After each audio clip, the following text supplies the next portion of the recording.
আসসালামু আলাইকুম ওরহমতুল্লাহ। আজকের ভিডিওতে আপনারা দেখতে পারবেন আমি কিভাবে মুরগির জন্য ভ্যাকসিন সংগ্রহ করেছিলাম এবং সেগুলো প্রয়োগ করেছিলাম। যারা নতুন ফার্ম করতে যাচ্ছেন বা মুরগি পালন করতে যাচ্ছেন তাদের জন্য আজকের ভিডিও একটু হলেও উপকারে আসবে। আমরা ভ্যাকসিন সংগ্রহ করার উদ্দেশ্যে যাত্রা শুরু করি। যেতে যেতে আপনাদের সাথে একটা জিনিস শেয়ার করি। 100 মুরগির জন্য ভ্যাকসিনের পিছনে আমাদের যে টাকা খরচ হয়েছে 500 মুরগি পালন করলেও আমাদের ভ্যাকসিনের পিছনে সেই টাকায় খরচ হতো। অবশেষে আমরা পৌঁছে যাই আমাদের গন্তব্যে।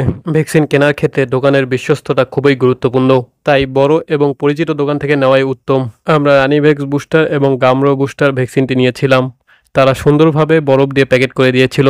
ভ্যাকসিন কেনার ক্ষেত্রে সবসময় এর মেয়াদ দেখে কিনবেন।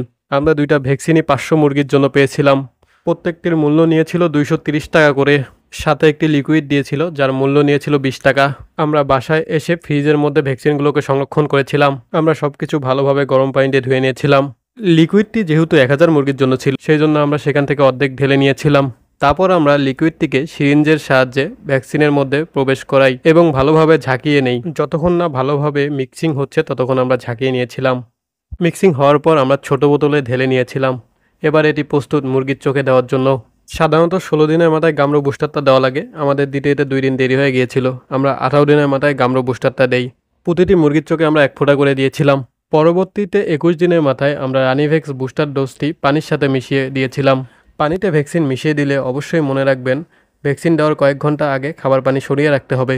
আবার পানির মাধ্যমে ভ্যাকসিন দিলে অনেক মুরগি তা সমানভাবে পায় না। যদি সম্ভব হয় তাহলে আপনারা অবশ্যই সবসময় ভ্যাকসিন চোখে প্রয়োগ করবেন।